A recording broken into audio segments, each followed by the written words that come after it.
Hello, and welcome back to the Fanfic Reread Project.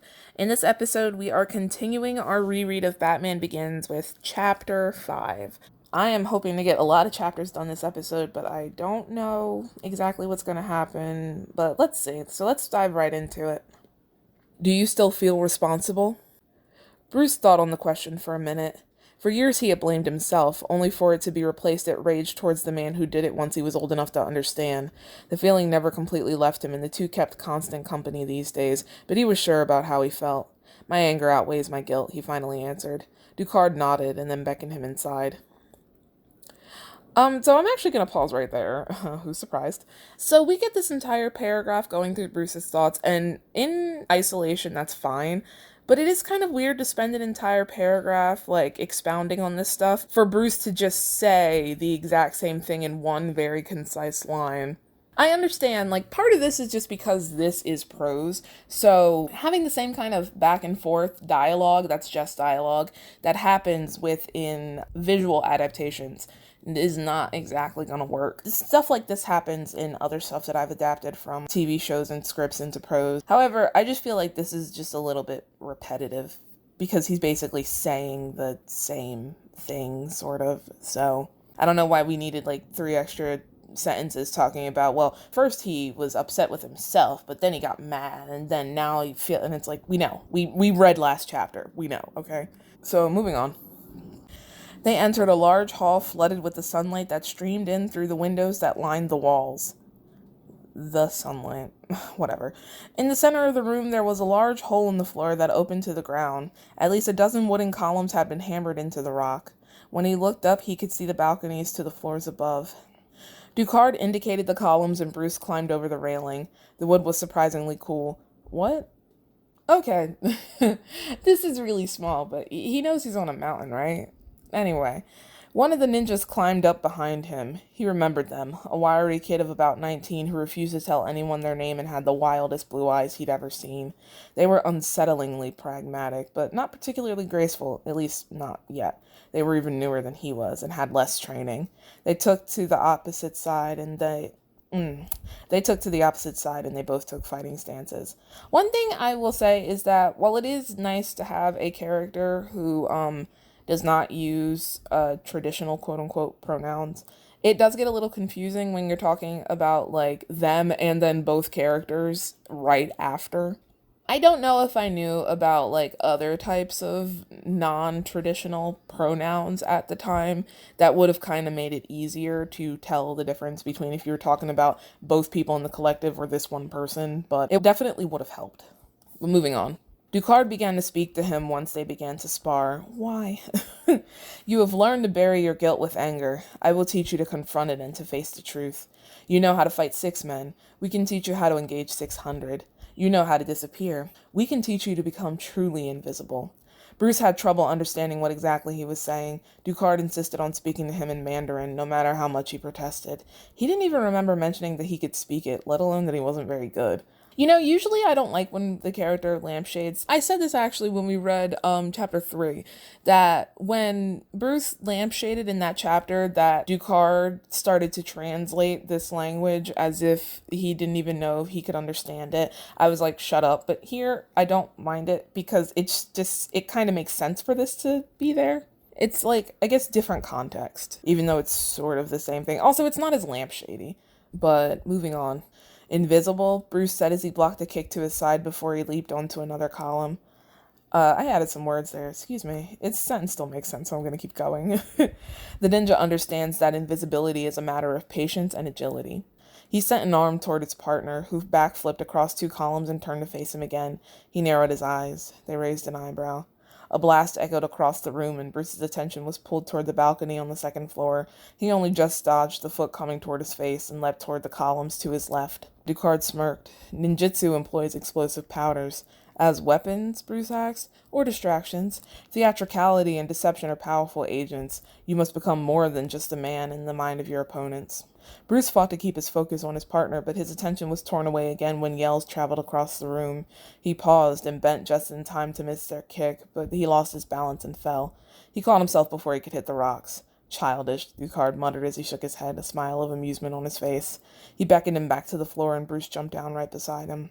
Now that he could look properly, he saw two ninjas dragging a man toward a cage. He was screaming, and his body was covered in bloody cuts and bruises. "Who is he?" Bruce asked. "He was a farmer," Ducard answered. "Then he tried to take his neighbor's land and became a murderer. Now he's a prisoner." Bruce stared uneasily as they threw him into a cage. "What will happen to him?" "Justice. Crime cannot be tolerated. Criminals thrive on the indulgence of society's understanding. You know this." Bruce stared up at it. Something about it didn't sit right in his mind. It must have shown on his face. Ducard put a hand under his chin and lifted his head so that they were looking eye to eye. "Or did you make the same mistake as your father and begin to pity them?" He could hear the mild disgust in his voice. Bruce only shrugged. "The first time you steal so that you don't starve, you lose many assumptions about the simple nature of right and wrong." And that is the end of that chapter. The next two chapters are going to be pretty short as well. I think the third one is the longest of these three. But I always kind of group them together because they all together cover what would be the training montage from the movie. But anyway, so this chapter isn't terrible. I don't really like it, but I like elements of it. One thing that I always like about this chapter is the way that Ducard kind of like trains Bruce. I think that it's really interesting the way that he specifically puts Bruce in this kind of like big open space at the middle of the monastery. So it's in the middle of everything and all kinds of stuff is happening. And like after a while, especially in retrospect, as you read more through this, you realize that he is testing Bruce's concentration, because it becomes a thing, a running gag, I guess you call it, even though it's not really like funny, but it's a running gag throughout this that Bruce has trouble paying attention and focusing on certain things because he's always trying to look at everything going on. So I do think it's interesting that he does that. But outside of that, this chapter doesn't really do it for me. I mean, the other character in this is not super interesting. Do keep them in mind though, because the conversation that they have is right out of the movie. I do think it's a little weird that Ducard has him in this big public space and is talking about like his personal shit, but that's kind of in character, so it kind of makes sense. But overall, this chapter, it was fine. I didn't super care for it, but I didn't hate it. So let's move on to chapter 6. The room was small, paneled in soft wood from ceiling to floor and bathed in a soft indigo light as the moon reflected off the mountain snow. The candles that lined the sill and sat in the corners had all gone out save for one, whose orange flame flickered weakly and barely cast any light. Shadows still lingered among the corners. Bruce sat up on his bedroll and rubbed at his eyes. He wasn't able to admire how beautiful the night was. He was too tired, and he'd only just calmed his breathing. The little sentence describing the candles and how they all gone out actually reminds me of a much, much later scene that I wrote into Curse of the Black Pearl, my Pirates of the Caribbean fanfic. I say much later because despite the fact that Curse of the Black Pearl was written, the original version was written the same year that I finished this story, the thing that I'm talking about was not written in until 2016. If you read chapter 13, I think, the chapter where Will, spoilers, I guess, is locked up, and it starts with him in his jail cell, and he talks about how there are 4 candles in the corners of the room, and each one keeps going out, and I think that's, I don't know, it just reminded me of that. I think so far this has been the most, like, since chapter 2, this chapter has had the most actual, like, establishment of what the setting looks like. And we actually get, like, a color scheme here that I think is kind of interesting. But let's keep going. Ever since he'd stepped foot in the monastery, he noticed that he had nightmares more frequently than he ever had, even right after he'd fallen down the well, and that they were worsening as the months went by. The one that came to him on that night was one he hadn't had in a few years, and one he thought he'd left behind when he left college. He thought it was distress. It had happened before. "Wayne," a whisper floated from the door. That's not a whisper, is it? He turned to see Ducard there, leaning against the doorframe. "A dream?" "A nightmare," Bruce answered. He couldn't help but wonder how he knew. Okay, so that's what I'm talking about when I talk about the story lampshading, little things like that.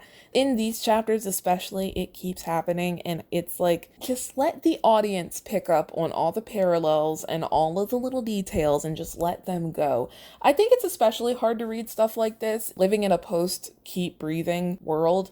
And this is something that I consciously had to do throughout the time that that story has existed. I've gone back multiple times to make keep breathing less obvious, so there are less lines pointing out like, oh, this is weird, or completely rewriting parts to make it so that it's a lot more subtle. You go from that back to this, where a character can't even have like an echo back to the first chapter without the inner monologue being like, oh god, how did he know that? And it's like, shut up. But moving on. Worse than the others? Bruce shrugged, though he couldn't shake the feeling of deja vu. Ducard came and sat at the edge of his bedroll. Tell me. I already have, Bruce lied, only just trying to hide the exasperation in his voice. The man had a habit of making him tell him about his dreams. Have you? Ducard asked incredulously. Bruce nodded his assent. And yet you're still having them. You know, you could have used this part to hint at what I was trying to hint at here, where Bruce lies, and then Ducard's like, yeah, no, you didn't. And he's like, but whatever. They don't just go away once you talk about them, Bruce said, pulling his knees to his chest. It doesn't work that way. I'm well aware, Mr. Wayne, but how many times have we talked about them? Bruce didn't answer. You still hide from your memories. That's why they haunt you this way. Bruce sighed heavily. I didn't come here for a psychiatrist, he said wearily. He hadn't meant to sound rude, but he just wanted to go to sleep. Ducard narrowed his eyes. You came here seeking the means to stand eye to eye with death, but how do you expect to face it if you can't even look yourself in the mirror? The statement forced a particularly painful memory on him, one he would usually force back indefinitely, but in the face of Ducard's words, he let it come. All right. I have a comment about some of Bruce's dialogue here. However, I was going to reference something that I think I said last episode, but I'm not entirely sure I said it. The problem is that I'm recording another one of these concurrently with this, so the comments that I make between them are getting a little bit mixed up. But if I'm correct, I think I said about one of the other chapters that we read last episode that this dialogue feels a little bit juvenile. Like I was trying to write dialogue that an older person would say, and it just sounds like a petulant teenager. I think it was about this just because in the other thing that I'm reading and doing recordings for, the characters actually are kids. So that would be a really weird comment to have. But, yeah, some of Bruce's dialogue here really does come off like he is a lot younger than he actually is. This character is about to be 30. He turns 30 during this story. Yet, a lot of his dialogue does read like it's being said by someone who is in their teens. At best, someone who is in their very early 20s. And even then, it feels a little bit juvenile for that. I always wonder, like, how that happens because I wrote this story when I was, like, 20. Yeah, I wrote this before my 21st birthday. But, like, I was 20. So was I just kind of, like, pulling things that I thought someone would say or things that like I would say, not really registering that these characters are a lot older than me. It's weird though, because like Ducard's dialogue, even though it is a little bit kind of like stiff, it sounds like roughly like something that he would actually say in the movie, you know? But Bruce's dialogue is coming off as kind of like, meh, you know? It's weird. But let's keep going. As he was transitioning between middle school and high school, Bruce cycled through periods of intense apathy that lasted for days at a time, forcing him to pry himself out of bed after sleepless nights and wade through his school days with feigned complacency. God, that is too long. At this time, his avoidance tendency reached a peak. He went extraordinary lengths to avoid things associated with his parents' death, and then anything associated with his parents at all. All of this culminated in him spending the days he wasn't at school cooped up in his rooms, and nights full of horrible nightmares. Sounds like depression, dog. There was a time, after prying himself from his covers after another dream, one that featured his family members climbing from their graves on the grounds and lumbering after him, skin hanging ragged from their bones, that he just stood in his bathroom mirror staring at himself. Okay, I understand why I included the bit about the dream, which is pretty fucking gnarly and kind of horrifying to think about, like, a kid having to, like, his brain keeps, like, thinking up this stuff about his own family members. That's very sad. But, like, God have mercy. These sentences are so long. It's too long. But, he always looked so much like his father. He had all the same long features, save for his father's crooked nose, but the eyes he stared into were his mother's. They were the same exact shade of mahogany brown, and they even darkened around the edges, just as hers did. A creeping feeling had spread through his body, and suddenly he hated the way he looked. He hated every bit of it, his father's face and his mother's eyes, and the way his hair was the same color as his mother's as well, and the way he was growing into his father's frame, and he hated the fact that he had to be reminded of them every time he looked into the mirror. The feelings of pure loathing caused him to snatch up the ceramic soap dish and slam it against the glass until it shattered. He remembered the way the broken shards reflected his bloodied hands, and the way they burned from the tears very, very clearly. Alfred had found him curled up on the floor, sobbing into his arms, just like he had when he fell down the well. He was brought back by a hand wiping the tears from his eyes. He rubbed away the others himself. "You can't hide from your fears forever," Ducard said softly. How did he always know? The wind rattled by the window as he rose and left the room. He'd always been so guarded that now he felt like an open wound. He was bleeding heavily, and it might be a while before he healed again. He hoped he would be better for it. He had to sit there for a moment and get himself back together, but after a while he finally convinced himself to lie back down again. Outside the window, small flakes of snow began to fall. The frame shook softly as a strong breeze blew by again. And that's the end of that chapter. That chapter is very short. I like this chapter more than the one we read before, definitely, but on its own, it's just okay. It's kind of hard to have strong positive feelings for things in the story because I hate the writing style so much. I don't know what it is, but I have such a strong visceral reaction to reading some of the stuff in the style that this is written in. My brain is just like, no, that I have to really work past that to examine the actual content.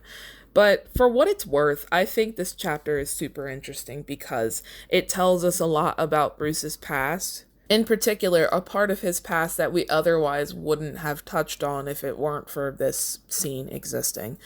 And I do like that we get to see what happens between right after his parents die and the next flashback chapter, which is the chapter after next, where we see him in college. Just because there might not have been something that was necessarily super significant to his development as Batman doesn't mean that this stuff isn't important to his development mentally and as a person. And I like that we do get to see that. I think actually the writing gets in the way of this chapter a little bit because it has so many good elements. It's super atmospheric. The flashback is really, really good. The content is great, but the stuff that is actually the vehicle for the content, not so much.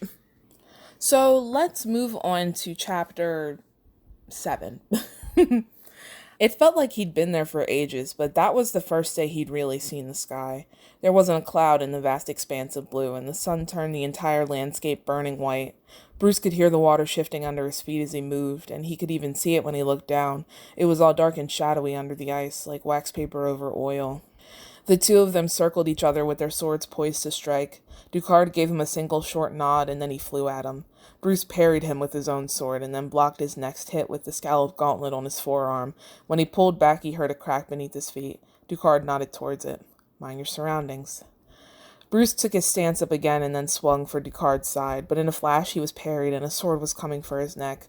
Bruce ducked and then went for his shoulder. Ducard knocked him away with his wrist. Bruce came at him again, but Bruce... Bruce did this, but then Bruce... Jesus Christ. Bruce came at him again, but Ducard moved his arm just right to catch Bruce's blade in the scallops on his gauntlet. "Your parents' death wasn't your fault," Ducard began. He twisted his arm and Bruce's sword went flying from his hand, skidding across the ice. "It was your father's." Bruce threw himself at him in a blind rage. The scallops aimed right for his face. Ducard caught him with his sword and yanked his arm down, forcing them to meet eye to eye. "Anger will not change the fact that your father failed to act. The man had a gun," Bruce spat at him. Ducard raised an eyebrow. "Would that stop you?" Bruce's eyes widened in disbelief. "I've had training." "The training is nothing," Ducard growled. "The will is everything. The will to act." He was cut off by Bruce forcing his arm up and knocking away his sword. He slammed an elbow into Bruce's neck and he fell to the ice. Ducard raised his sword to strike down at him, but Bruce dug his scallops into the ice and then pushed off, sliding between Ducard's legs to his sword. As soon as he grabbed it, he was on his feet. Ducard didn't even give pause. He rushed toward him, and when they met swords, Bruce sideswept his legs, and Ducard was sent to the ground. Bruce lowered his sword to his neck. "Yield." He grinned. "You haven't beaten me. You've sacrificed sure footing for a killing stroke." He slammed his scallops into the ice, and Bruce heard that crack again, then another, and another, until the ice collapsed below his feet, and he plunged into the water below. So I don't have much to say about the fight scene. What I will say, is that in this scene, it is pretty obvious what Ducard is doing here. He's not just, like, talking at Bruce just because he is trying to provoke him into rage to teach him a lesson. And again, I do like that you can read through this and really deduce the type of training that Ducard is trying to do here, which I think is it is the connecting thread between these three middle chapters, between the two flashbacks. I like that. What I'll also say is that the style of the writing with the fighting, it does kind of show why I went for less of the actual fight in chapter 2 and more of Bruce kind of analyzing his, or attempting to analyze his opponent's actions and stuff. Because here, like, you have all this, he parries and he blocks and he blah, blah, blah, blah. But, like, that gets tired after a while, you know? It's like, how many times can you, like, you have to be very good at making action actually compelling. And this chapter, I think, to an extent, it is not as bad as it could be. But, let's keep going. It took every fiber of his being to force himself out of the bath later, and he didn't let himself linger in his nakedness once he did. The wood of his floor was warm beneath his feet, but the air around him felt freezing. He wrapped layers of fleece and wool over himself, and he would have crawled into his bedroll and went to sleep, but Ducard had called for him, and would just rouse him from his rest anyway. God, end the sentences. My God. He padded through the quiet halls of the monastery, wondering if he was really feeling the cold tile floors through his socks or if it was just his mind. The sky was darkening outside of the windows, casting a shadow long on the walls. He still felt chills run over him as he descended into the basement. Okay, so here's what I can say. I think the kind of thing that defines the writing style that I had in 2013 is not just run-on sentences, but there's a very specific cadence to the run-on sentences.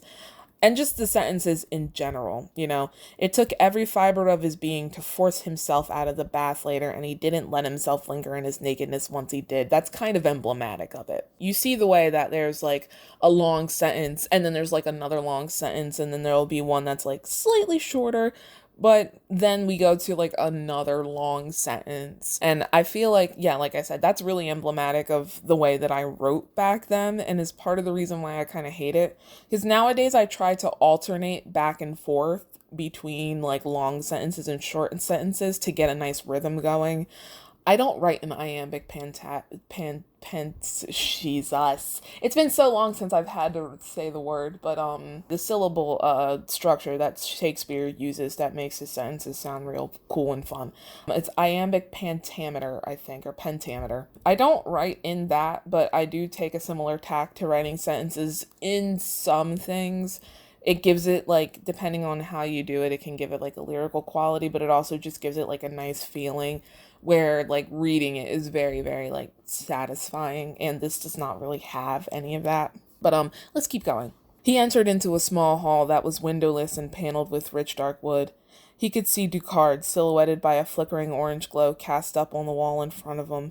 The rest of the hall was shrouded in a particularly potent darkness. Bruce hesitated to approach. It looked like he was praying, but Ducard lifted his head and beckoned him forward. He sat himself on the floor and almost immediately pulled his knees to his chest.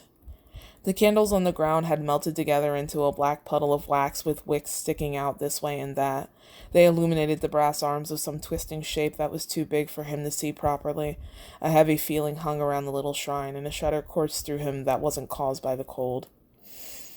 Don't lampshade the weird shit, please. God. You shouldn't wear so many layers. It won't make you warmer. Bruce didn't respond, but he did peel one of his 2 sweaters off. He pulled his arms around himself in its absence. You're stronger than your father, Ducard said quietly. Bruce tensed. You didn't know my father. But I know the rage that drives you, he said, lifting his head again. That impossible anger strangling your grief until your loved one's memory is just poisoning your veins. And one day you catch yourself wishing the person you loved had never existed so you'd be spared the pain. Bruce looked at him. Again, the words were far too appropriate. He couldn't tell if the shudder he'd just felt was from the cold or something else. Stop! For the love of God, fucking stop. My God.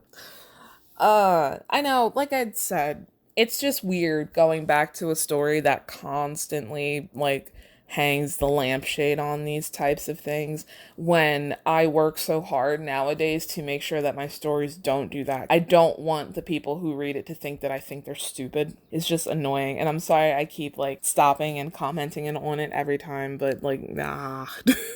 Anyway, I wasn't always here in the mountains, you know. I had a wife, my great love.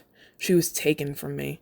I was forced to learn that there were those without decency who must be fought without hesitation or pity. Your anger gives you great power, but if you let it, it will destroy you, as it almost did me. There was a moment of silence between them as Bruce mused over Ducard's words. What stopped it? He asked. The light of the candles reflected in Ducard's eyes. Vengeance. Bruce tucked back into himself again. That's no help to me, he responded bitterly. Why? Ducard said. He lifted Bruce's chin with his hand. Why could you not avenge your parents? And that's the end of that chapter. I find the second half of that chapter infinitely more interesting than the first half. They're both important, but I feel like the mood that's set by the room that they're sitting in the second half of the chapter is like really appealing and kind of interesting. Again, I wish the writing would let it just be and let us kind of like just be in it and experience it and draw our own conclusions instead of constantly like pointing out how kind of like weird and creepy it is. Like creepy things aren't creepy because someone points at it and goes, "Oh my God, that's so creepy." It's because you experience them and you have feelings and you feel creeped out, you know? So just let it happen past me. Overall, this chapter is fine, I guess. Yeah. So we are going to move on. This next chapter is quite a bit longer than a lot of the other stuff that we've read. I am going to try to get through. Well, I kind of have to now. Belt yourself in because I've belted myself in. We're all taking this ride together because there's literally only one more chapter after this one. And then that's kind of the end of the beginning of the story. And we should read all this together. So let's go to chapter 8. The day had dawned gray and cloudy and miserable, and Bruce couldn't think of any weather that would fit his mood better. I think that sentence bothers me because it almost rhymes, and I feel like there's definitely a better way you could have written that. He didn't want to wake up, and he didn't want to get up. He even had to force himself to get in the shower, and the warm water was doing nothing for him. He hadn't felt this down in years. Oh no.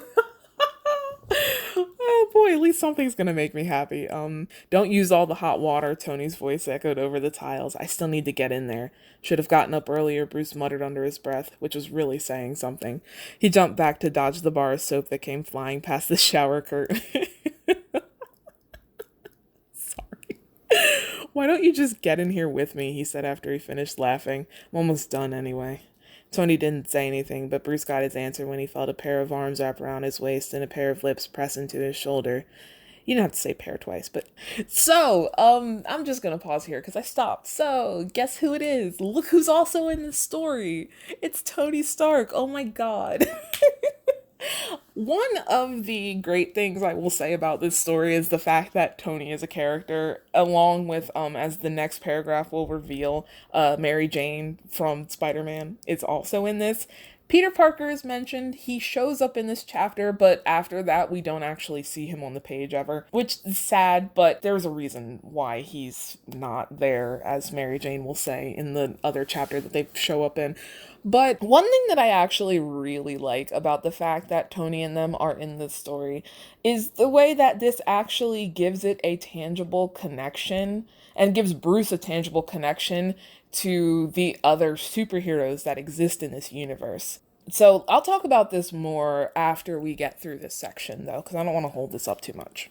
They'd met his freshman year when it turned out they had mutual friends in Mary Jane Watson and Peter Parker. Oh my God, that's a lot. That's his name dropping. I love it. They ended up dating that year as well. There was definitely something between them, at least from Tony's end, which wasn't to say that Bruce didn't feel anything, but he didn't feel right calling it love. Tony was smitten, however, going so far as to refer to them as soulmates on one occasion, which had prompted Mary Jane to nearly spit out her wine at the dinner table. I'm sorry. I'm sorry. Whew. He'd actually proposed about a year ago, but that was the point where Bruce had to stop. They were still very close, though. They still slept in the same bed, even. They stood there in silence for a few moments. Bruce actually felt himself start to relax a bit until Tony finally spoke again. "You don't have to go," he murmured. "Come to Malibu with me. Mom would love to see you." I think the weirdest thing about and the most AU thing about this story is the fact that Tony's mom is inexplicably alive in like 19, or this is actually like 2003 or something like that. But anyway, Bruce let out a sigh. "But I do, though."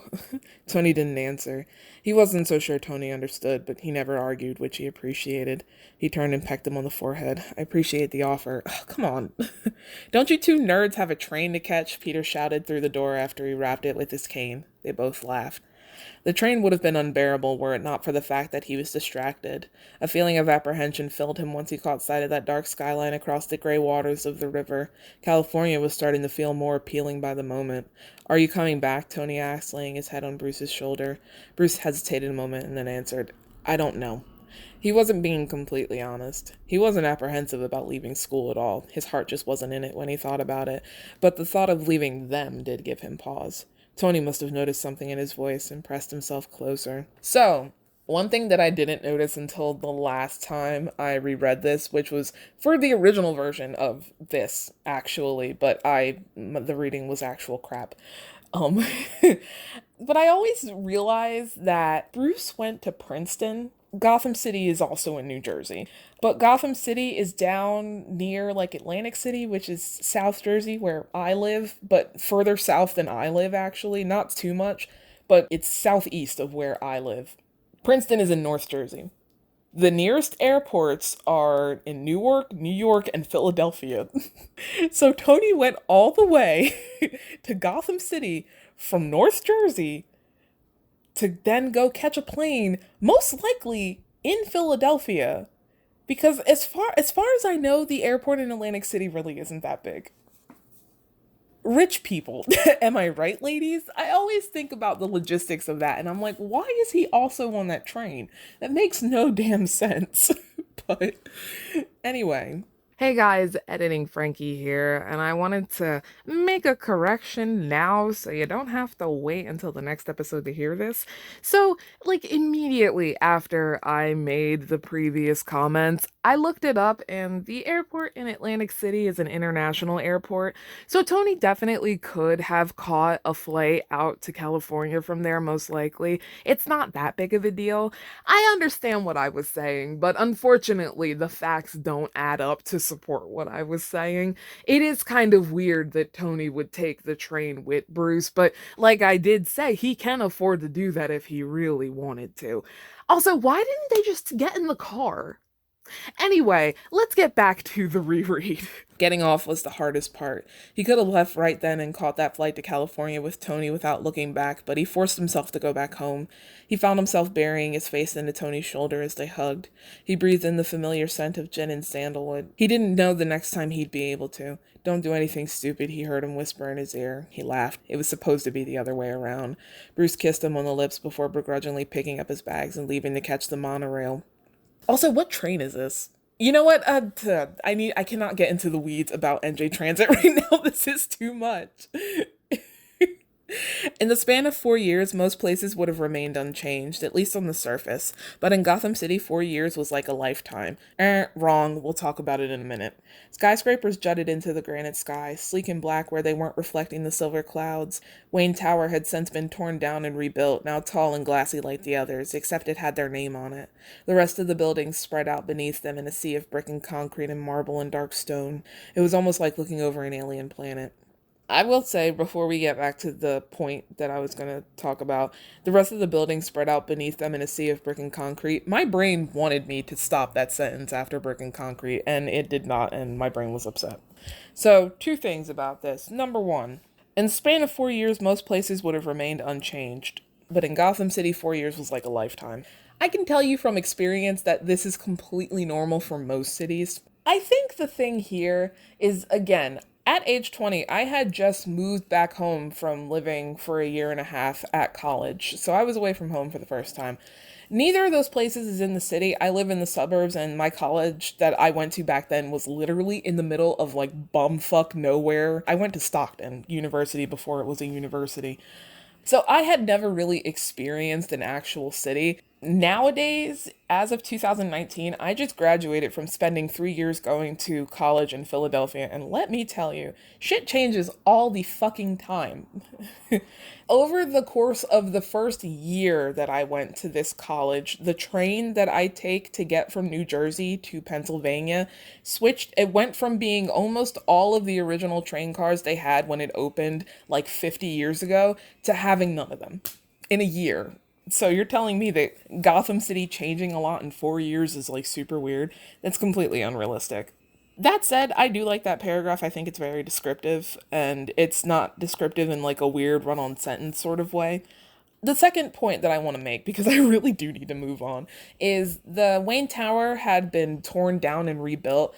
I had originally put that in because in my brain, the story, quote unquote, never explained why. And by the story, I mean the source material apparently had never explained why Wayne Tower was a different building in The Dark Knight than it was in Batman Begins. However, and a very observant person, and by that I mean a person who actually remembers what happens in the fucking movie, will remember that Wayne Tower got blown the fuck up at the end of Batman Begins. So that's why it looks different. Not to spoil this, but I will say that despite my mistake, this actually does make sense in this story. So let's just move on though. Even the house seemed different now. The brick walls loomed over him like a gray storm cloud on the horizon, and inside it was cold and empty. White dust cloths covered all the furniture in the front room, and the white marble floors reflected the gray light seeping in through the windows. The haunting feeling was befitting. Alfred met him at the door, and he must have noticed that something was wrong because he didn't mention the hearing until they were already halfway up the front stairs. Will you be heading back to Princeton afterward, he asked, or could I persuade you to spend an extra night? I'm not going back at all, Bruce finally decided. Don't you like it there? Alfred asked back. There's nothing there for me, he answered in a half-lie. Alfred was silent for a moment and then said, I've prepared the master bedroom. Bruce felt his stomach clench. My old room will be fine. With all due respect, sir, Wayne Manor is your house. No, Alfred, it's my father's, he muttered. Your father is dead, Master Wayne. And this is his mausoleum, Bruce replied bitterly. When I have my way, I'll pull the damn thing down, brick by brick. Alfred turned on him. This house, Master Wayne, has sheltered 6 generations of the Wayne family. Why do you give a damn? Bruce spat back. It's not your family. He regretted that as soon as he said it. Alfred tightened his lips. I give a damn, sir, because a good man once made me responsible for what was most precious to him in the whole world. Bruce muttered an apology, and they began down the hall again. Miss Dawes offered to drive you to the hearing, he said after a moment. Bruce was actually taken aback. Rachel? Why? She probably hopes to talk you out of going, he told him. Bruce sighed. Should I just bury my past out there with the rest of my family? I don't presume to tell you what to do with your past, sir, he began as he opened the bedroom door. Just know that there are those of us who care what you do with your future. He chuckled. Haven't given up on me yet? Never. And with that, he shut the door. Bruce let out a sigh as he sat down on the bed. He hadn't seen the inside of this room in years, not since his aunt and cousin had moved out, but from what he remembered, it still looked pretty much the same. The heavy fabrics and dark colors screamed of his grandmother and, by extension, his father. His mother's paintings still hung from the walls, and there was a vase of flowers on the mantel just like she liked. There was a photograph on the bedside table of his mother and father that hadn't been there before, maybe. There was a photograph on the bedside table of his mother and father that hadn't been there before, maybe. One of them in front of his mom's garden. They were both quite a bit younger, and when he looked closer, he realized that his mom was still pregnant. It was old, he thought. That was for sure. Well, they were all old, really. I kind of like that. His father's stethoscope still sat in its case on the mantel. Ages ago, he used to play doctor with it, pressing it to his father's chest to hear his heart. His mother's jewelry box was still there, too, pressed up against the fireplace in a spot that his father always declared was a bit too close. Yeah, I agree. His curiosity got the best of him then, and he got up and nudged open one of the doors. Every one of her strands of pearls were there, save the ones she was buried in, even the green ones. He had the thought to wear them, but then decided against it. He didn't want anything to happen to them. He looked up at the distant sound of a doorbell echoing through the house. So one of the things that I really like about this passage that we just read is the fact that we get these paragraphs talking about like what each thing in the room kind of represents or who it belonged to. And I really like that because as I mentioned last episode, The same way that I didn't like that Bruce's dad was the one who had the main focus and his legacy and all this stuff at the expense of Bruce's mom. I also don't like that the rest of the Wayne family is kind of like ignored, which is saying something because this whole like my parents' legacy thing is a heavy theme throughout this story and the ones following, and yet we never hear all that much about the members of the Wayne family who existed before Bruce's parents. So I like that here we learn a bit more about like, oh, well, his dad had this aesthetic, but he got that from his mom. And also we learn more about things that Martha did because we can never have too much of what Martha did. But like, yeah, I think it just really gives the house a character of its own. And it really shows just how much of Bruce's parents is still like in the house and really gives some weight to the stuff that we read in chapter 7 about how Bruce was talking about like after a while he started to avoid things that reminded him of his parents entirely and how kind of like impressive and also impossible that was because this house just screams of every member of the Wayne family that's lived in it before him, you know? But let's keep going. Rachel was already in the kitchen when he entered, staring wistfully at the cans and boxes lining the shelves of the pantry. He hadn't seen her since he'd left middle school, and she almost looked nothing like the lanky preteen he'd left behind.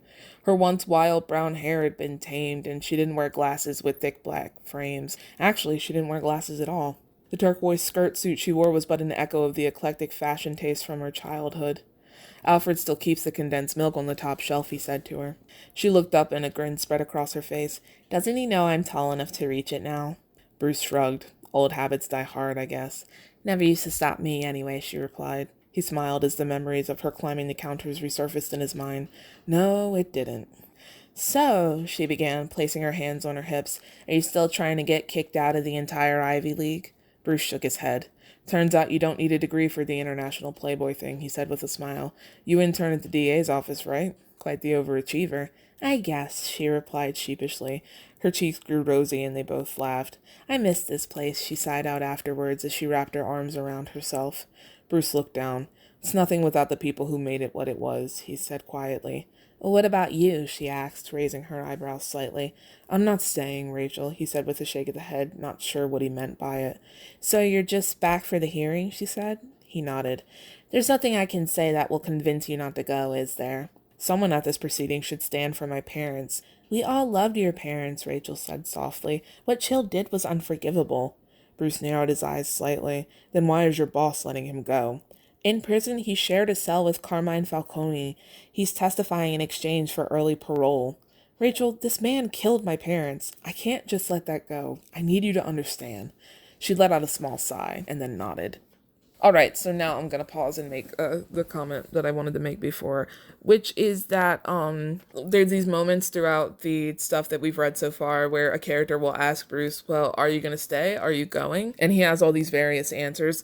I feel like when I actually wrote this, I didn't actually understand why Bruce was having the answers that he was. What we do see is that there is a clear sequence of events where Tony asks Bruce if he's coming back, and then Bruce says, like, I don't know, or whatever.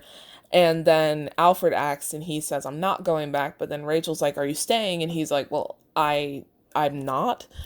And he's like, well, I don't know what I meant by that. But what's actually happening, what's actually happening in the film is that Bruce doesn't intend to go back to school, but he doesn't intend to stay in Gotham. He's just going to leave. But I don't think I got that. And I think that sort of comes through, especially in that last part, even though I was trying to piece it together and make sense of it, which I'm glad I tried to do. But, yeah, it's, at least to me, it's kind of clear that there was a lack of understanding going on because not everything he says sort of makes sense here. But let's keep going. Oh, actually, no, there's one more comment.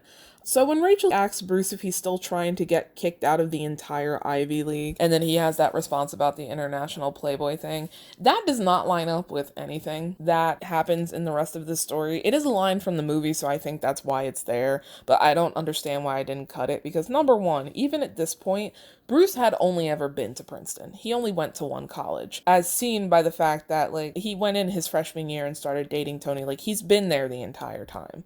More indicative, I think, is the part where he says he hasn't been to Gotham City in 4 years, sort of, implying that he's been at college for the 4 years that most people go to college. Furthermore, we see later that Bruce doesn't even really get the whole international playboy thing, which is sort of there in the movie, but also so that little line, and he's like, oh, I'm just doing that. And the fact that he's kind of like putting on those airs, it doesn't really make sense with the character because he literally did not start that until the modern day. But anyway. The courtroom was absolutely packed, filled wall to wall with spectators and reporters. It all worked to make Bruce more agitated as he slumped in his seat, glowering at the back of Joe Chill's balding head. The room had gone relatively silent as Rachel's boss, a black-haired white man in a brown suit, started speaking. The Depression hit working people like Mr. Chill hardest of all. His crime was motivated not by greed, but by desperation. Given the 14 years already served and his extraordinary level of cooperation with one of the office's most important operations, we strongly endorse his petition for early release. Bruce pulled his cardigan around himself and tried not to groan as he sat back down. Judge Faden looked down over his glasses. Mr. Chill? When Joe Chill stood, Bruce could see that he was shaking slightly. Just the sight of him reminded him of that night. Bruce grit his teeth as Chill began to speak. Your Honor, not a day's gone by when I didn't wish I could take back what I did. I was desperate. A lot of people were back then, but that don't make it right. Judge Faden nodded as he sat back down, and then looked down at his paperwork. I gather a member of the Wayne family is here today? Bruce saw Chill turn, and he met his eyes. He grimaced at Bruce's cold stare and faced the front again. Does he have anything to say? Bruce rose from his seat. He paused, looking at the judge and then at everyone else. Their eyes were all trained on him. He turned and left. Reporters buzzed around the front hall of the courthouse like vultures over a corpse. A few of them eyed him, but for the most part he was ignored, which he couldn't be more grateful for. He'd started for the door, but he whipped back around when he heard the click of shutters. The reporters formed a mob around Chill, all shouting questions at him and shoving microphones into his face. Bruce didn't even know what he was doing, but when he walked up to them, they parted eagerly, probably hoping for some kind of confrontation. He stopped when a female reporter pushed past him and made her way to the front. Hey, Joe, she said as she stuck her hand into her purse, her voice thick with the accent of the Italian district. Falcone says hi. Screams rippled through the crowd, drowning out the sound of the gunshot. Bruce hadn't even flinched and was still unmoving as he watched the guards wrestle her to the ground. He felt someone at his arm trying to move him away. Come on, Bruce, Rachel said. We don't need to see this. I do. Rachel cruised lazily down a freeway under a purple sky that glowed with the lights of the city. She was too distracted by her frustration to go any faster, which in turn frustrated Bruce. He stared out the window as the streetlights drifted by. The DA couldn't understand why Judge Faden insisted on making the hearing public, she said, shaking her head lightly. Falcone paid him off to get Chill out in the open. Maybe I should be thanking him, Bruce said through gritted teeth. She frowned. You don't mean that. What if I do? He said, turning to her. My parents deserve justice. You call that justice? She said, not trying to scoff. Sounds more like revenge. Sometimes they're the same thing, he insisted. They're never the same thing. Justice is about making things right. Revenge is about making yourself feel better. All these years I wanted to kill him, Bruce muttered, and now I can't. Rachel just barely stopped herself from slamming on the brakes when she caught sight of the gun in Bruce's hand. She was near speechless. What would you want me to do? He asked her. We have a system, Bruce, she said tightly.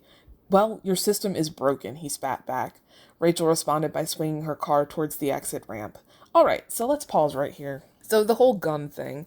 In the movie, we physically see Bruce has a gun long before he actually gets, or not long before, but like in the scene right before they go to the courthouse. Or no, it's the scene right before he talks to Rachel before they go to the courthouse.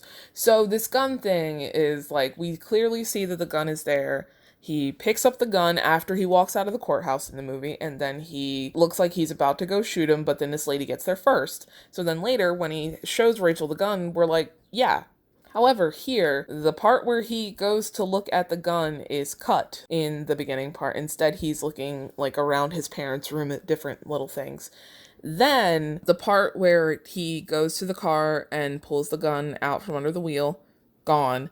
When he walks up to Joe Chill, the text literally says that he didn't even know what he was doing. And then suddenly, when he's in the car with Rachel, gun. What I think happened is that I'd simply forgot to cut this out because Later, as we'll see, I also cut out the scene where Bruce actually gets rid of the gun. Like, it all makes sense, like, when you look at it. If you remove the part where he shows Rachel the gun, it super makes sense, all of the stuff that happens before and afterward. But when you have this in here, it's like, where the fuck did that come from? Where did he get the gun? How he just had it? He was in the courtroom and he had, like, how? What? It literally comes out of nowhere and then just kind of disappears afterward. What I'm really wondering is how the hell I managed to skip that and, like, forget about it when I was editing this, because like I said, this did go through at least one more edit before I kicked this story out of the continuity back in 2014, so I'm not entirely sure how I missed that, but anyway. You don't have to tell me the system is broken, Bruce. I know it is, Rachel said brusquely. Her accent started to creep in. That's why I'm busting my ass in law school to do something about it. You think what Falcone did was justice? Let me tell you what Falcone does. He preys on the desperate and the poor and keeps the bad people rich and the good people scared. He heard the click of the door lock. So if you want to thank him for that, go on ahead, Bruce. I'm not stopping you. He stared at her for a moment in disbelief, then climbed out of the car and slammed the door. She drove off instantly. Bruce found himself in front of a squat brick building that looked utterly unremarkable against the other buildings surrounding it. He wandered around the side into an alleyway and found a pair of wooden doors that looked far too nice to be on that building. Some man in a suit squinted at him through the window and opened them, muttering, "Come on," when Bruce hesitated. Falcone did a good job hiding himself because the exterior didn't really give a hint as to what was inside, except maybe the doors. Was that necessary? Anyway, everything looked suitably expensive, as he should have guessed. The lights had a dim quality to them that left shadows in the corners, and there was a thin cloud of smoke floating over everything that wasn't mixing well with the smell of alcohol and various strong colognes. The whole place hummed with murmurs, like a modern-day speakeasy. The man at the door didn't let Bruce stand and stare for long, and pointed him toward a table in the back, where he found the man himself surrounded by more men in suits. "You're taller than you look in the tabloids, Mr. Wayne," Falcone said, pulling a big cigar out of his mouth. He was wearing all white, which made the gray streaks in his black hair seem more prominent. One of his guards moved forward to pat him down, but Bruce shoved him off. "Don't touch me." "You heard the man." Falcone waved off the other two when they started to retaliate. "No gun?" he asked as Bruce sat down. "I'm insulted." Bruce rolled his eyes. "Like I'd get away with that." Falcone just shrugged. "You could have sent me a thank you note." Okay, so that's what I'm talking about. Bruce really says, like, just like I'd get away with having a gun. It's not supposed to be, like, ironic. He literally is not supposed to have a gun there. I don't know how I missed that. God. Moving on. "I didn't come here to thank you," Bruce scoffed. "I came here to show you that not everyone in this town is afraid of you." Falcone shook his head. "Look around you, kid. There's 2 councilmen, a union official, a couple of off-duty cops, and a judge." He pointed to a table across the room housing Judge Faden and a few girls. The judge was red with intoxication. Falcone pulled a gun out of his jacket and pointed it right between Bruce's eyes. "I could blow your head off right now and none of them would say a thing. That's not power you can buy. That's fear." Bruce narrowed his eyes. "I'm not afraid of you." He let out a laugh and lowered the gun. "You think you got nothing to lose, but you didn't think it through, kid. What about your lady friend in the DA's office? Or that old butler of yours?" Bruce bit his lip and Falcone grinned. "People from your world always got something to lose. That's why I'm still in business. I keep people down here so they don't head uptown like Chill did." Falcone sat back and crossed his arms over his chest, looking Bruce up and down. "You think because Mommy and Daddy got shot you know the ugly side of life? You don't know shit, kid. You ain't ever been desperate. So don't come down here with all your anger, trying to prove something to yourself. You ain't ever gonna understand us, kid, and you'll always fear what you don't understand." Falcone snapped his fingers, and the guards were on him before he could even respond. He tried to fight back, but they were too big. "You got spirit, kid, I'll give you that. More than your old man, anyway." Bruce looked at him warily. "In the joint, Chill told me about when he killed your parents. Said your dad didn't do a thing. Damn shame." He started fighting harder, but they dragged him out of the door and threw him into the alley. "Shoulda tipped better," an old voice somewhere. Fuck. Let me try that again. "Shoulda tipped better," an old voice said from somewhere. Bruce looked up and found that the alleyway he was in led into a labyrinth of others. He got up and followed the sound of wheezing laughter to an old man sitting next to a flaming trash can. Bruce wiped the dirt from his face and his hand came back bloody. He was filled with a sudden need to get away from this place. Or maybe it wasn't so sudden. He'd always wanted to and had tried as much as he could, but things just kept pulling him back. School wasn't far enough. His aunt's house wasn't far enough. Hell, California wasn't far enough. The bellow of a ship's horn sounded off in the distance as he wandered over to the man. Something was stirring inside him. It's a bat! He pulled out his wallet and handed all the money inside of it to the old man. Whoa, what's all that for? He asked. Your jacket, Bruce said as he removed his own. The wallet itself went into the fire, and the jacket was going to as well before the man stopped him. Let me have it. It's a good coat, the man said to him. Bruce shrugged, but gave it to him anyway. Be careful who sees you in that, Bruce said as he started back toward the street. They're going to come looking for me. Who? The man called after him. Everyone. So that's the end of that chapter, and we are not done yet. So this chapter was all right. I like this chapter a lot more than most of the other stuff that we read. I think it's partially because Tony showed up. He really made the beginning of that chapter. But overall, I think like the content of this chapter has just been a lot more interesting than some of the other stuff. I don't know what it is about the flashback chapters, but overall I tend to like both of those more than I like some of the stuff surrounding them. And I think that even for its pitfalls, the stuff that happens here is kind of interesting.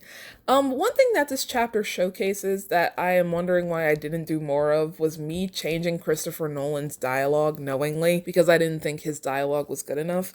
If you actually like watch the movie, you'll see that Rachel's little monologue about Falcone and then Falcone's little monologue to Bruce are both like a little bit different. I used to have issues with Christopher Nolan's dialogue because I thought it was all too formal and kind of sort of sounded like it was all being spoken by the same person when like it should have been slightly different for different characters. Not entirely true. I haven't watched these movies in a while, but it doesn't all sound the same.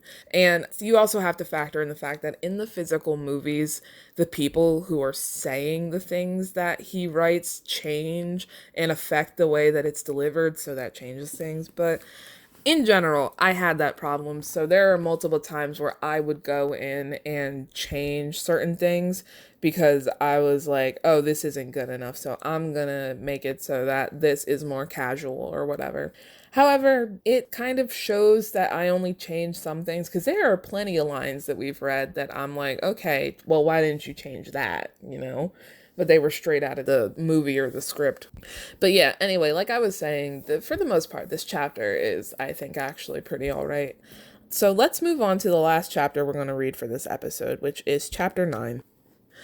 All of the lamps in the front hall sat crowded around Ra's al Ghul's throne, casting the alcove in a bright and constantly flickering orange light and plunging the rest of the hall into deep and swimming shadows that were barely pierced by the distorted light of the moon. Why was that not at least 2 sentences?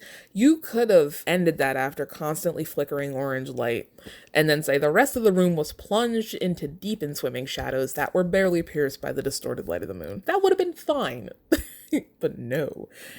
Anyway, Ducard stood by an altar, a mortar placed on top with the remains of the poppy inside. The flower had been crushed until it was unrecognizable, and just a small pile of indigo powder. That "and" could have been cut and replaced with a comma. But yeah, it's really weird that that paragraph is not actually a paragraph. It's literally just 3 sentences. God. Ducard's voice echoes across the room as he spoke, suddenly started reading this in present tense. Ducard's voice echoed across the room as he spoke, and it sounded like he was addressing the entire room instead of Bruce alone. You traveled the world to understand the criminal mind and conquer your fear, but a criminal is not complicated, and what you truly fear is yourself. You fear your own power, your anger, and your drive to do great or terrible things. You must journey inwards. He poured the dust into a small brazier, and a stream of thick blue smoke began to rise from it. Drinking your fears, Ducard said, motioning towards it. Face them. You are ready. Bruce inhaled deeply, and the smoke took effect almost immediately. Ducard's eyes began to glow bright blue as he pulled a mask over his face. Bruce blinked only once, and Ducard was gone, blending perfectly into the mass of masked ninjas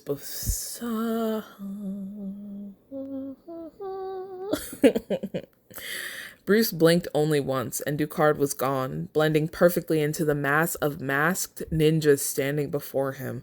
Bruce pulled on his own mask and ventured forward cautiously with his sword raised. The ground seemed to sway beneath his feet. Ducard's voice echoed across the room again, but this time the source was absolutely impossible to find. To conquer fear, you must become fear. You must bask in the fear of other men, and men fear most what they cannot see. One of the ninjas moved forward and struck. Bruce parried, but then he was gone as fast as he came. Bruce moved warily through the rows of ninjas, his vision shaking with each step. It is not enough to be a man. You must become an idea, a terrible thought, a wraith. When he looked up again, the other ninjas had moved, revealing a bronze chest on an altar. The engravings in the metal curved and snaked over and under each other, slithering endlessly over its surface. He placed a wary hand on its lid and lifted it slowly. Embrace your worst fear. A black cloud burst from the box and threw the lid back from his hand. He staggered backwards as a swarm of bats filled the air, screaming and shrieking and wheeling erratically around the ceiling. It felt like their blinking red eyes were boring into his skin, his very soul, and then they dove. His first instinct was to duck, but then he stood his ground. The bats flew past him. They outright touched him, but he didn't feel a thing. They weren't even real.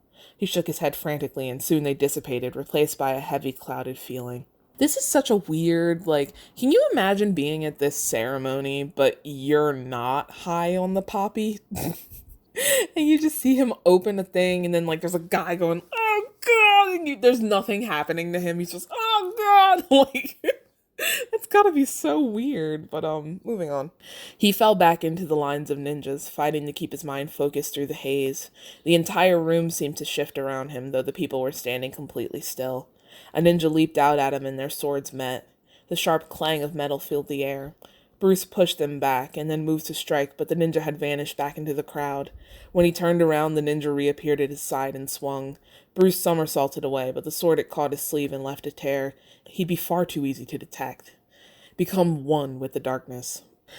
Bruce paused only a moment and let himself truly observe his surroundings. He noticed a pair of feet moving towards him slowly behind the row of ninjas next to him. The rest of them were unmoving. He ripped at the sleeve of one of them with his sword and they didn't move at all. Silently, he rolled into the next row over and slashed at the sleeves of several others, and then he fell back and melded into the group. You cannot leave any sign. One of the ninjas fell to their knees and another rose behind them, a sword placed at their throat. They removed their mask. Ducard stood there, a look of slight disappointment on his face. Suddenly, a sword appeared at his chin. I haven't. Claps echoed across the chamber. Ra's al Ghul had risen from his chair. Impressive. Bruce released Ducard and removed his mask. The effects of the smoke were starting to wear off by then, and the room was coming to a stop. The other ninjas disappeared into the shadows, leaving the room empty save for the three of them. Ducard led him to another brazier in the main hall, a bigger one, with a branding iron lying over smoldering red coals. The farmer that had been taken prisoner was kneeling beside it. Ducard began to speak. We have purged your fear. You are ready to lead these men. You are ready to become a member of the League of Shadows. He drew his sword from its scabbard and placed it into Bruce's hand. First, you must demonstrate your commitment to justice. The man was shaking and covered in burns, his pleading, bloodshot eyes looking up at them from sunken and bruised sockets. The sword weighed heavy in his hands. I'm no executioner, Bruce said finally. Your compassion is a weakness that your enemies will not share, Ducard responded with a small sigh. That's why it's so important. It separates me from them. You want to fight criminals, no? This man is a murderer. Bruce turned on him. This man should be tried. By whom? Corrupt bureaucrats? Criminals mock society's laws. He narrowed his eyes. You know this better than most. Ra's al Ghul's voice came from behind them. You cannot lead these men unless you are prepared to do what is necessary to defeat evil. And where exactly would I be leading these men? Bruce said, raising an eyebrow. Gotham City. As Gotham's favorite son, you will be ideally placed to strike at the heart of criminality. That came as a surprise. How? Gotham's time has come. Like Constantinople or Rome before it, the city has now become a breeding ground for suffering and injustice. It is beyond saving and must be allowed to die. This is the most important function of the League of Shadows. It is one we have performed for centuries. Gotham must be destroyed. You can't believe this, Bruce asked Ducard in bewilderment. Ducard looked down. Ra's al Ghul has rescued us from the darkest corners of our own hearts. All he asks in return is the courage to do what's necessary. I will go back to Gotham, and I'll fight men like this, but I won't be an executioner. Bruce lowered the sword and took a small step back. This wasn't his place. How was he meant to be the bigger man if he had to stoop to their level? Ducard's jaw tightened. Wayne, please, for your own sake. There's no turning back. Bruce looked down at the man again. He took a step forward and raised his sword, but when he swung down, he struck the branding iron instead. It flipped over the balcony and into the lower level, landing right in one of the barrels of black powder. The floor trembled as the powder reacted to the heat. Ducard looked up at him in horror. "What are you doing?" "What's necessary." Bruce swung and struck Ducard with the flat of his sword, and he fell to the ground unconscious. He whipped around to meet Ra's al Ghul, blocking his strike before it could land on his neck. Bruce parried each of his hits expertly, but Ra's was better, missing his head by mere centimeters many times. They fought on as an enormous explosion rocked the hall. Flames ripped up the columns and swallowed the ceiling. The beams began to crack and crash to the ground, sending sparks into the air. One of them tumbled down and landed right on Ra's with a sickening crush. I think I'm supposed to say crunch. Bruce fell to the ground as well, staring at the burning heap of wood that wasn't even a few feet in front of him. An eruption ripped through the floor and the balcony began to collapse, which forced him to his feet. Bruce stumbled back towards where Ducard was lying on the ground and hauled him over his shoulder before struggling toward one of the windows. Another huge explosion threw them both through a door, sent them flying right over a balcony and falling hard to the icy slopes. They both went sliding down the steep incline, which ended abruptly above the pitch-black void of the valley below. Bruce grabbed at Ducard's arm and then smashed the scallops of his gauntlet into the ice just before he went over the edge. He looked up just in time to see the roof of the monastery collapse, bright orange flames reaching into a charcoal cloud that spiraled into the deep blue sky. When he went back down the mountain, the path felt well-worn, though he'd only seen it once before. The sky was just beginning to lighten when he reached that small village again. He knocked lightly on the door of one of the houses, and the door opened to the same old man, who paused in shock before beckoning him inside. He laid Ducard on a mat on the floor. He turned to see the child staring at him from the corner. The man dabbed a wet rag at Ducard's temple as Bruce went for the door. "I will tell him you saved his life," the man said to him. Bruce turned back. "Tell him I have an ailing ancestor who needs me." The man nodded. And that is the end of that, and that is where we are stopping, because this recording is 1 hour and 16 minutes long, and that's too long. So, this chapter doesn't move me. Clearly, it's important. It's the culmination of everything that happens. There are a lot of important things that appear in this chapter that need to be there for us to understand things that happen later in the story, but overall, I don't really care. It's not bad. What really gets to me about this, and this is something I don't know if I'll be able to talk about as effectively until later, is that this chapter brings up a lot of, let's say, interesting themes that could be, or interesting concepts that could be explored throughout the story that aren't. In particular, the idea that because Gotham has sort of like become a cesspool of crime and corruption, that the city should die, and this concept of a city dying and that being the only way. I feel like that is sort of a really good excuse for the story to actually explore themes of how things like that happen, and whether what the League of Shadows actually says is like correct or not. But this story doesn't really give what they're saying the time of day in any meaningful way. I mean, implicitly, yes, it does, because he becomes Batman. But, like, never once does the story bring up the idea that maybe, destroying a city isn't a way to get rid of corruption, because that corruption comes from something much deeper than just the city itself. It's inherent in society. We could talk about that more if there is any more to say, probably at the end of the story. I just find it interesting considering how The Dark Knight Rises actually does attempt to talk about these types of things, given the shit that Bane comes and says. And yet this story, which has a similar sort of like chance to discuss these things, does not. But overall, the chapters that we read today, the quality was very back and forth. Like, there were some chapters that I just could not give two shits about. And then there were other chapters that I actually enjoyed, even though there were elements of it that I really didn't like. So I can't really give, like, a real overall, like, judgment of the quality here. It is what it is, like, for each one that I said. So next episode, we will be getting into the back, like, 2/3 of this story. I won't say this is where the plot begins, but I will say that this is where the training montage ends and the actual bat antics start up. So, I will see you for that. Also, remember, after this point, we're probably going to stop numbering the chapters just because I know for a fact that I'm going to lose count. So, I'll see you next episode for that. If you like this episode, don't forget to subscribe, like, or favorite the video. I still don't remember which one is which, and other types of things. Check out some other videos. I will see you next episode. Bye.